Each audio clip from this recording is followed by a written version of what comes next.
Hey everybody, happy Labor Day weekend. It's Tony Robbins, and I just wanted to send out a little video message. By the way, I'm here in Fiji. It's a rough life. I'm doing 2 back-to-back seminars, but doing it here makes life not feel like much labor.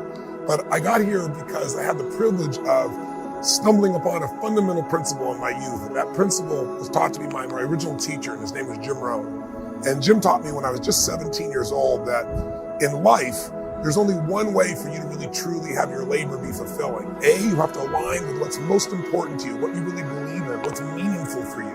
That if you settle for something less than that, well, you might have to do it because you have to pay your bills. You can't ever give up pursuing what's going to make you feel most alive, because ultimately, I really believe that probably the most sacred thing in our lives that we can give another human being besides our love is our labor. You think about it, your labor is your energy, it's your time, it's your emotion, it's your intellect, it's your spirit to some extent. And if you can find a way where what you do for a living activates that sense of what you're made for, then work is not work, whether you be in Fiji or whether you be in an environment that might be seem less exciting and promising in the moment. Trust me, I worked in plenty of those too. But with the same level of excitement and passion, because I found what turns me on, that makes me feel alive, makes me feel like I'm doing something that's worthwhile. And on Labor Day, I think a lot of people, it's just a holiday to get away and take time off of labor. And my hope is to trigger you to think about how could you turn your labor into your love? I think it was Mark Twain who said, when your vocation becomes your vacation, that's when life becomes truly magnificent. And I'm privileged enough to have that, but I pursued it. And one of the secrets that I found, and I know you know this in your soul, is that we all know if you're going to be masterful at something, you don't show up as the best in the world at something. You don't show up in environments that you want to be in. You get there because you did things for thousands and thousands of hours. Most of you know the concept of mastery taking 10,000 hours. It's an arbitrary number, but I'm sure you've heard about it. You want to get really good at something. It's 10,000 hours because when you do something enough with enough intensity, enough intention to constantly get better, when your labor is your love, and where your labor is something you have to always get better at, then usually what happens is you get these insights that allow you to serve more. But I also think that labor, talking about this weekend, what makes people fulfilled by their labor is their motives for it. If your motive is just to make money or just to pay your bills or just to get rich or whatever you think that's going to be, those people never really are fulfilled even if they make the money. The most fulfilled human beings in my experience, and I've had the privilege of working with literally 4 million people from 125 countries now around the world, the people that are most alive, regardless of the economics, are people that have found something that they really feel the motive is more than just themselves.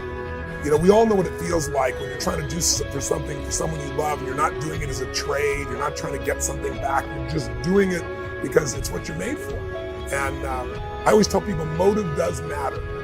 That if you're just doing something for yourself, there's nothing wrong with that, because life supports whatever else supports life. If you're part of life and you're trying to do something that's going to make your life better, I think the universe, God, whatever proper term for you, whatever your belief system is, infinite intelligence gets connected to you and it gives you insights. But I think if you're trying to serve more than yourself, more life than just you, when things support more of life shows up to support you. And that might sound kind of airy-fairy, but it's my experience. When you're trying to support your family, when suddenly I had 4 kids, 3 of them overnight, my life changed, my intellect changed, my abilities changed, because I was trying to serve something more than just me. When I started really focusing on how to serve a community and then a country and then humanity, as corny as it may sound, you get insights you won't get when you're just trying to somehow, make your labor happen or get the job done. So labor could be love, and it isn't for most people. Most people, I think, are unhappy in their life because they look at labor as work. They look at it as, why should I have to effort so much? And in my experience, effort is the reward. If you are doing something you love, it's there. So if you don't have it, you might say, Tony, that's all wonderful. You're in Fiji and you do what you love and I don't have that. Thanks so much for giving me the lecture. I'm not coming from that place. I'm coming from the place of saying you can discover something that you're really passionate about, but in order to do it, you got to get out of the story of what you can't do, and you got to put yourself on the line. I mean, so many people right now, this Labor Day, are out of work. And when you don't have the privilege to be able to work, you start realizing that work really is a privilege. And most of us know that 2/3 of the planet's living on $2 a day.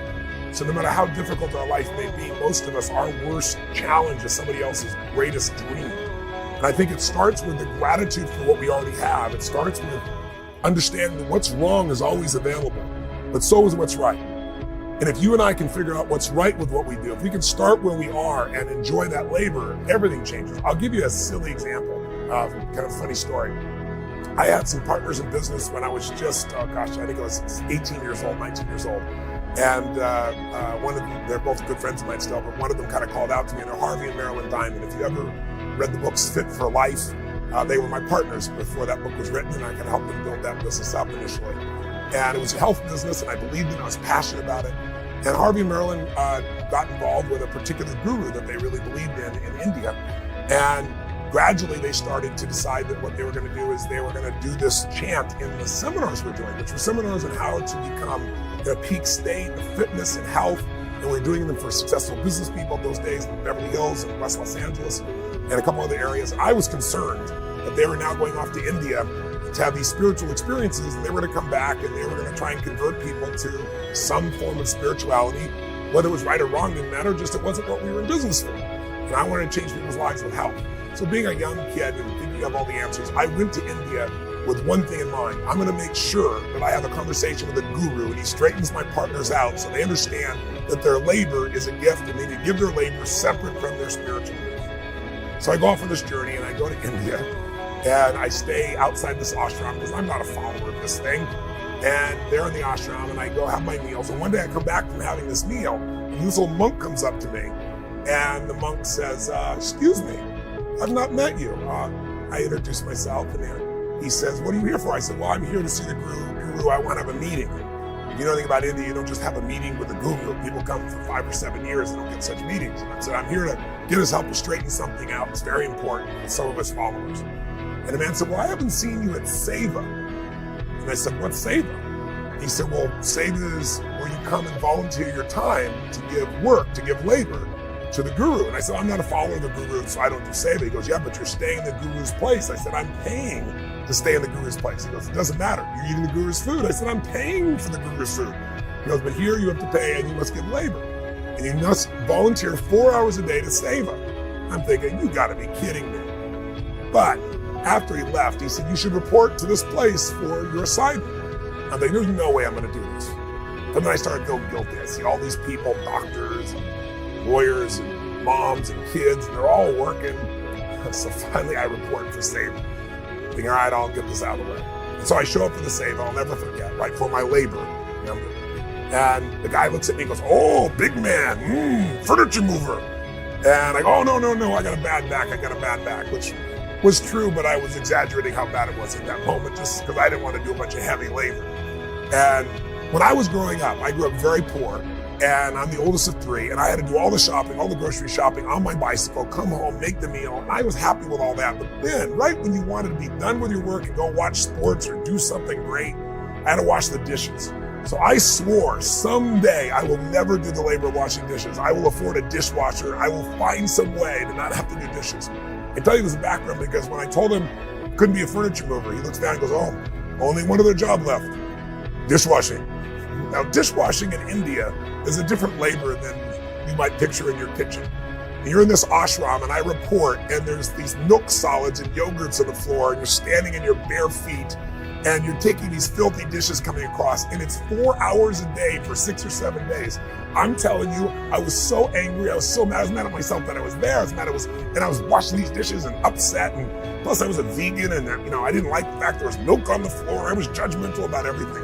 In the middle of all this stuff, after about an hour of being angry, I got tired of being angry, and some part of me kicked in and goes, damn, whatever you do, you're the best at it. Why don't you be the best damn dishwasher? So I started washing these dishes with a frenzy. I'm like, come on, guys, speed this thing up.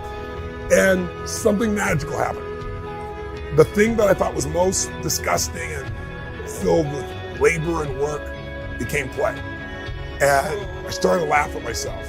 And I thought, what an ego jerk you are to think that you're below washing some dishes.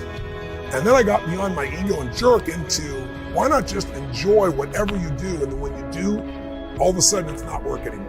And that was my great spiritual breakthrough. I eventually did meet with this guru and try to straighten him out, but he didn't think very much of an 18-year-old kid straighten him out. He laughed quite a bit. He did talk to my partners and said, I think you guys should just keep teaching what you're teaching. And Fit for Life went on to be one of the most successful books in history. But I can't claim credit for that as a part of that whole piece. But I will tell you that if you can Get over if you can get yourself to love to do the stuff you hate to do, then there's no limit to the success you can have in your life.